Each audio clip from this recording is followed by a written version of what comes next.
There are times when the pastor doesn't want to go to church. It's actually a true statement. There are times when the enemy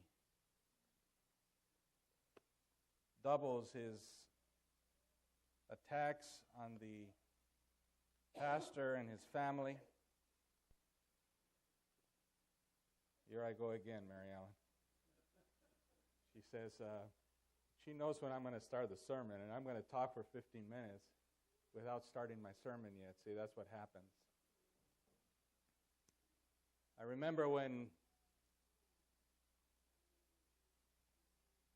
every Friday night,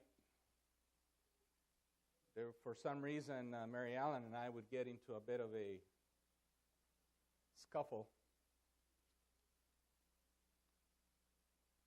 We were fine during the week,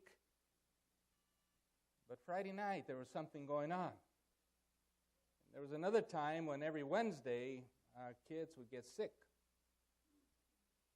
Literally get sick. Fever and throwing up, and naturally what do? Well, we can't go to church.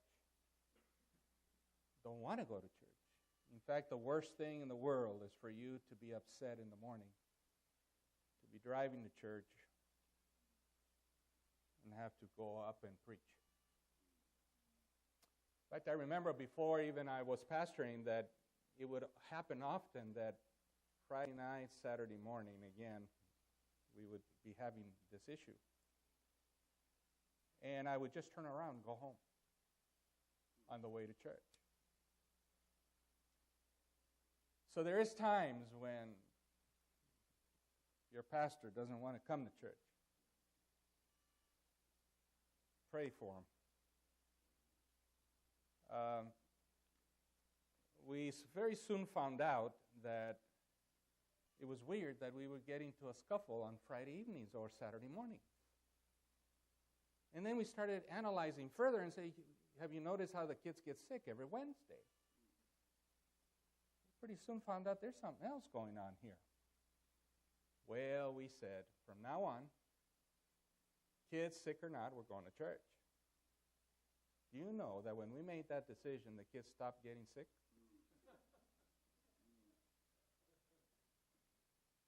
Upset or not, we're going to church. I'll tell you, the enemy is working overtime all the time to discourage. I bring you greetings from the Central California Conference, the other church that's over here on Willow. We like to consider that building as a church. Much ministry happens there. Elder Bushnell, you were there for several years. There's 147 churches worshiping in this conference territory together with you. The work has expanded some. We praise God for that. As I look at you, I have joy in my heart that there are people who still consider church to be a good thing. And to see children also and young families as well. Today's message is going to be a little bit out of the ordinary. I thought much about what to bring to you, and I thought, well, it's December, I could bring something about Christmas. But then you're going to hear a lot about that anyways. So, and because it's earlier in the month, I thought, I think I can get by without a Christmas message. Although, isn't everything about Christmas anyways? It is about our Lord, Jesus, right? And so today, again, we're going to be just a little bit different in the type of message, but it's something that is very much in the forefront of my mind, and I like to share some of that with you and perhaps the reasons why. Let's see if we can get technology to cooperate with us this morning.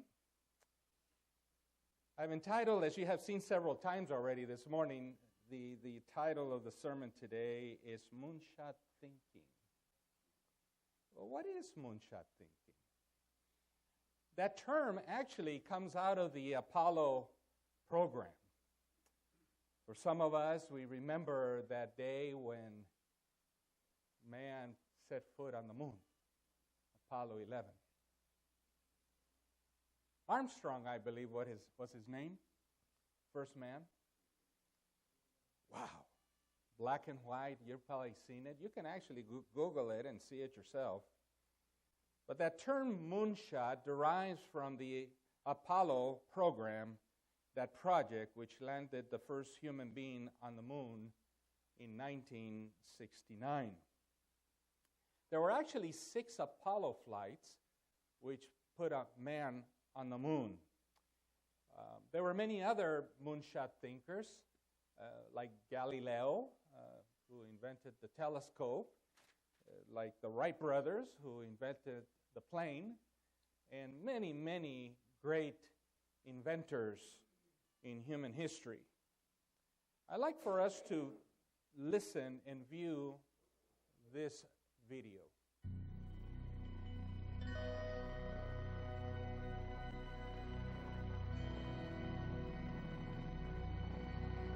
The actual moonshot is wonderful, inspirational, poetic, beautiful, involved great technical challenges, genuine heroism. It brought the world together. But think about the Polynesian islander on the dugout canoe, deciding one day they were going to go that way. No one had ever been that way before. No one even knew if there was anything that way before. It was amazing, and it changed the world. People can set their minds to magical, seemingly impossible ideas, and then through science and technology bring them to reality. And that then sets other people on fire, that other things that look impossible might be accomplishable. Galileo is such a hero, in thinking big, and what he represents to me is both curiosity and wonder that humanity had, that he had, that pushed him and drove himself to invent and work on the first telescopes that allowed us to see the moon, and here we are. These aviation pioneers were figuring it out as they went. No one really knew how to build an airplane, right? No one knew how to fly an airplane. It was amazing and crazy and wonderful, and they wanted to explore. Many years ago, the great British explorer George Mallory, who was to die on Mount Everest, was asked why did he want to climb it. He said, because it is there. There's so many challenges in the world, and you could feel daunted by that, and sort of oppressed by that, or you kind of say, how might we think differently about this? Everyone else in the world is working on that next 10%. If you can be the one that delivers that 10 times improvement, you have a chance to really change things. If you want cars to run at 50 miles per gallon, fine, you can retool your car a little bit. But if I tell you it has to run on a gallon of gas for 500 miles, you have to start over. You need a lot of courage in this work, and you need a lot of persistence.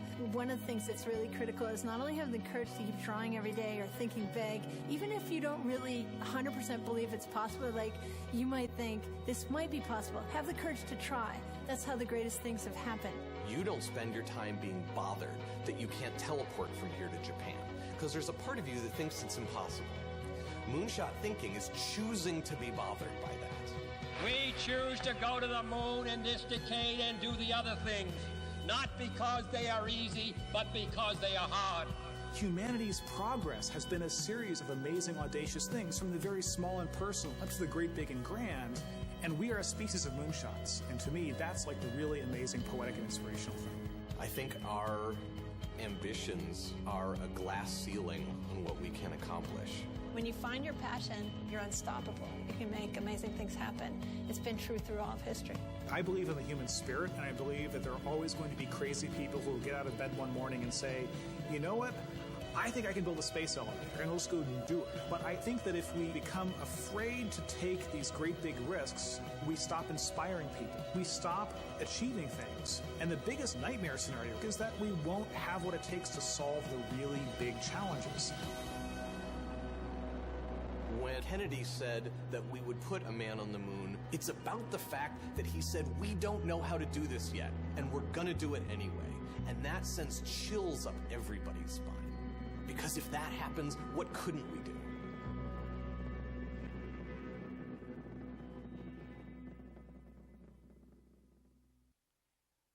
I'd like to take a few excerpts from the video and put them on the screen again, so that we can meditate on it a little bit more.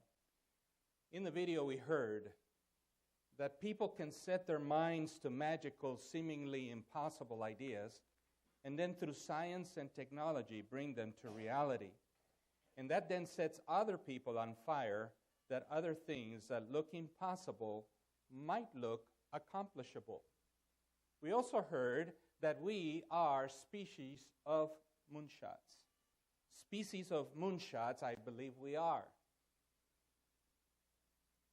John F. Kennedy said, "We choose to go to the moon in this decade and do the other things, not because they are easy, but because they are hard."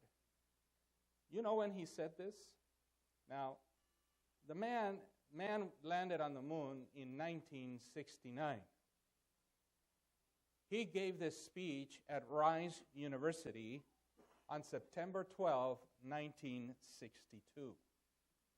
He gave the speech in 1962, and he cast a vision that in this decade, within 10 years, man will land on the moon.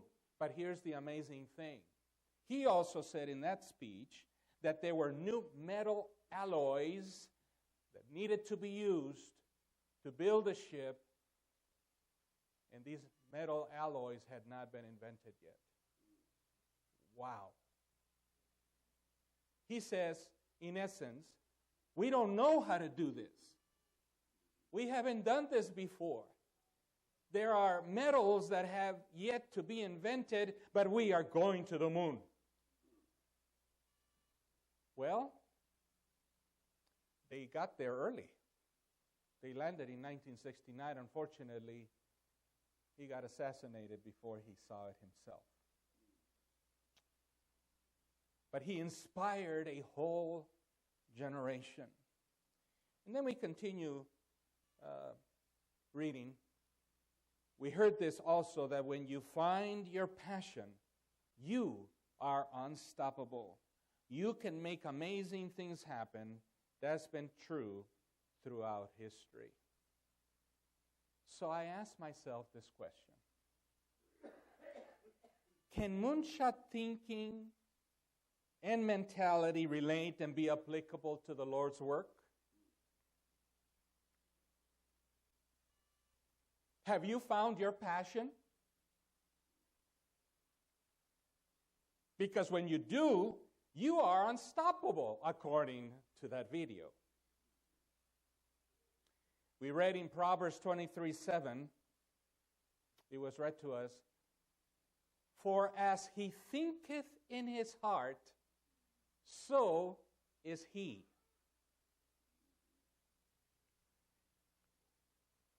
What type of thinking do you do? I found this quote from Ellen White. Notice, "Let every worker in the master's vineyard," who? Every worker. And I believe that that includes you and me. "Let every worker in the master's vineyard study, plan, devise methods to reach the people where they are. We must do something out of the common course of things. We must arrest the attention. We must be deadly in earnest. We are on the verge of times of trouble and perplexities that are scarcely dreamed of." Today at Sabbath School, I appreciated the Sabbath School. Thank you, brother. You had thoughts of last day events and the need, revelation, and how we need to get ourselves ready. But notice that our prophet says in the last sentence that we are on the verge of times of trouble and perplexity. So therefore, within the context of the last days, would you agree? She is saying, let every worker in the master's vineyard study, plan, devise methods to reach the people where they are. In fact, she continues in other places where she says devise new methods. Let's continue reading in Evangelism 1:23. His messages of mercy were varied to suit his audience. He knew how to speak a word in season to him that is weary, for grace was poured upon his lips, that he might convey to men in the most attractive way the treasures of truth. He had tagged to meet the prejudiced minds and surprised them with illustrations that won their attention. Now notice, through the imagination, he reached the heart. Now, I don't know about you, but I remember when I was younger that I was told that imagining things was actually a sin, that we shouldn't let our minds go and linger and imagine things. And so I developed this phobia about thinking. I love to think, especially about things that are beyond myself. Things that maybe the Lord is putting in my head, things that may not be around right now, but could be accomplishable. I had this phobia about that, not to do so. But then in the Bible it says, Proverbs 23:7, for as he thinketh in his heart, so is he. And then here the prophet is telling us that Jesus, through the imagination, he reached the heart. In fact, if we read here in 1 Corinthians, well, let's read that one. As your senses delight in the attractive loveliness of the earth, think of the world to come, that shall never know the blight of sin and death, where the face of nature will no more wear the shadow of years. They were not able to see even 5 miles out of town. They were able to see across an ocean, but when they landed, they couldn't see beyond their noses. They had lost their pioneering vision. Is it possible that the church is acting the same way? With a clear vision of what we can do in becoming Christ, no ocean is too difficult or too great. Without it, we rarely move beyond our current boundaries. Yes, we are creatures designed by a loving God to be moonshot thinkers, to think beyond ourselves, to invent, to explore, to develop, to design new methods and approaches for ministry within the context of the ever-increasing tools available to us. And yes, without compromising truths. But just as we were created with this ability, there is an enemy looking to keep us in a cyclical rut of thinking, utilizing systems and methods that are archaic and old. These produce outcomes that we get used to because it meets certain outcomes necessary to keep the systems operating. This type of thinking will plateau and eventually cripple an organization into extinction. Brothers and sisters, we are seeing the demise of our school system. Enrollment keeps sliding down, and the churches are also half empty, and the attendance and the membership continues to decline, even though, this is interesting, we see it declining, and yet, in comparison to the Protestant churches, we are growing. You realize that we are the only Protestant church growing in North America, but by a very slight percentage. We can do so much more. Moonshot thinking is risky. It's stimulating and exciting, but it is risky. When you think about it, walking is a risky undertaking. I have often shared that walking, if you really think about it, walking is risky. Walking is dangerous. Do you realize that when you walk, you launch yourself forward? You know that, right? If you don't launch yourself forward, you're not going anywhere. When you launch yourself forward, you're in a falling position. And then you catch yourself as you allow your feet to move. So walking is a risk-taking endeavor. But in order to walk, you must put yourself in a falling position. I call this also walking because we do it so often, we don't even think about it, except when you get to a certain age. Then when you take each step, it reminds you, this is a blessing to be able to walk. to be able to get up from a chair. Sometimes it hurts, but I call this reticular occultation. Whenever you see something often enough, you become unaware of it. Reticular occultation means retina. Occult meaning dark. So, have you ever bought a new car, and all of a sudden you start driving on the road, and you begin to see that same car everywhere? Wow, look at that. Oh, look at that one. Look at that color. Why did you not notice it before? Because before you had reticular occultation. In fact, if you have in your office or at home, if there's dirt on the wall, like for instance, okay, I just noticed there's dirt right here on this wall. Now, tell me, who has noticed that? No, some raise their hands. But eventually, especially for those that notice it, eventually you won't see it anymore. Why? Because of reticular occultation. So it takes a person from the outside to be able to see it, like me, and identify it here today. So that is reticular occultation. So therefore, in our life, we have to be possibility thinkers. We have got to look at possibilities. We need to be like Steve Jobs. The late Steve Jobs, he was the CEO of Apple. You know that he never invented anything? People don't know this unless you've read his book. Steve Jobs never invented anything. You know what he did do? Is he made other people's ideas better. He took the ideas that were coming to him and he made them better. That's why we have an Apple iPhone. That's why we have all these Apple products and they've gone viral.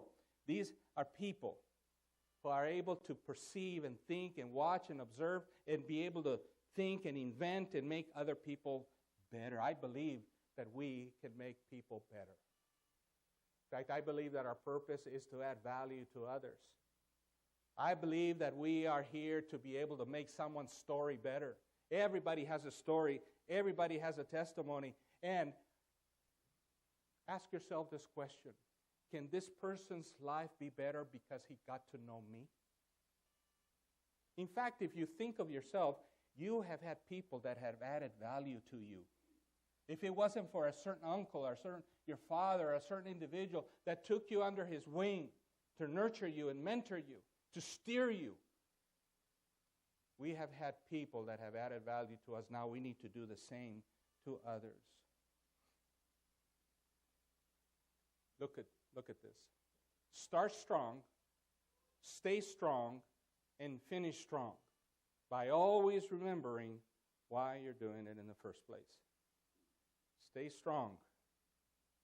Start strong, stay strong, and finish strong. Well, the Bible speaks a lot about endurance. There's a lot of people who love to start things, but they're poor finishers. And the Bible speaks about this. The Bible speaks of endurance. In fact, speaking of Abraham, Scripture says in Hebrews 6:15, and so after he had patiently endured, he obtained the promise. In Matthew 10:22, and ye shall be hated of all men for my name's sake, but he that endureth to the end shall be saved. I'd like to tell you briefly about Demas in the New Testament. Demas tells us here in Colossians 4:14, Luke, the beloved physician, and Demas greet you. Demas was a co-laborer with Paul. In Sabbath school we were talking about Mark John. Well, there was also Demas. Mark John actually, remember, he left, but then he came back. There's a great story of restitution and forgiveness and being mentored by Barnabas, and coming back and Paul forgiving him and stuff. But anyways, Luke then writes, the beloved physician, and Demas greet you, here Paul in Colossians. Then in Philemon 1:24, Marcus, Aristarchus, Demas, Lucas, my fellow laborer. So Paul is writing that Demas was a co-laborer. But when Paul was now nearing his death, he penned 2 Timothy. And notice what it says. For Demas has forsaken me, having loved this present world, and is departed unto Thessalonica. So, the report of Demas is that he quit. He became weary in well-doing. I believe that that is also what is happening with a lot of folk in the church. They have gotten weary. They have gotten tired. We have been hearing that Jesus is coming soon and he still doesn't come. How many Bible studies? How many people have we said, yes, Jesus is coming soon. There's a sense of urgency that we need to come, but he still doesn't come. Are we getting tired? Is it possible that when we look in the mirror, there is a Demas staring right back at us? I want to encourage you to be a moonshot thinker. And to quote the video, if we become afraid to take big risks, we stop inspiring people, we stop achieving things. The church and the school, I believe, has to do with the answer, with the state of the church and the school today, has to do with the answer to this question. How big is your God? How big is your God? I believe that the church and the school are being limited by the size of our thinking. I believe that we are being limited by the size of our God. Our ideas are too small. Our ideas need to be God-sized. Our ideas need to be bold. Our ideas need to be new methods. And so my encouragement to you as a church is, don't be talking about the fact that the church is half full. Sit down and try to figure out how we can fill it up. We can no longer be using the old methods of yesteryear. In fact, let me tell you what's going on with the young people. They don't want to go to church just to sit at the church. They want a relevant church. They want to be able to make a difference in their community. They are project givers. They no longer just write a check and say, here's the tithe and my offering, you all do whatever you want with it. No, they want to know that they're making a difference with every dollar that they're giving to the church. If this church becomes relevant in the community, you will not have enough room to hold people inside this church. If your church burned down like the one in Paradise burned down, you know about that, right? Would the community miss it? Are you making such an impact in your community that if this church burned down, that it would be missed by your community? Well, let's not wait until it burns down. Let's become relevant. Let's put out the hands and feet of Jesus in the community. You'll see how love grows when you begin to touch the leper, when you begin to touch the underserved, when you begin to be the instrument by which an individual became whole again. There are so many dysfunctional families outside. They're fighting husbands and wives outside. They are suffering in the four corners of their home. And how unfortunate that those same people who live in a dysfunctional family all week long, they come to church only to continue with the dysfunction inside the church. Why would I want to come to church? Brothers and sisters, love needs to reign in His church. We need to be different than what's happening in the community. We need to be accepting, hospitable, loving, extending the arm of love to our community, adding value to them, and you'll see how every empty seat will get filled. I remember when we did Net 95. Do you remember that? The first satellite evangelistic series. Net 95. I believe it was Mark Finley that did that. Do you remember we had to buy these huge discs? Those things are like 6 feet wide. I remember our church in New Mexico bought one of those. Many people bought it even in their own home. And then that became obsolete. And then there's these smaller, like 1.5 foot, 2 foot dish, right? You have DirecTV or Dish. Well, the church also has one of these. But do you realize that these are now obsolete too? We don't need dishes anymore. We have something called Roku. Or I think there's a Google Drive or other things. They have other ones, but the one I know is Roku. All you have to do is plug it into the back of your TV. You know, it hooks up to your internet, and all of a sudden you can begin to see Hope Channel, Breath of Life, all of the church channels. We don't need that big contraption outside or run any wires anywhere. All you need is a little USB little doodad, and you put it inside the USB port. Technology. So, bringing back Evangelism 123, let every worker in the Master's vineyard study, plan, devise methods to reach the people where they are. We need to devise methods. We must do something out of the common course of things. We have got to do church differently. We must arrest the attention. We must be deadly in earnest. We are on the verge of times of trouble and perplexities that are scarcely dreamed of. So, for as he thinketh in his heart, so is he. For as the church thinks in its heart, so is it. As the school thinks in his heart, so is it. Therefore, let me show you the moonshot verse in the Bible. You want to see it? I can do all things through Christ who strengthens me. There is no limit to what you and I can do with Jesus Christ. Moonshot thinking.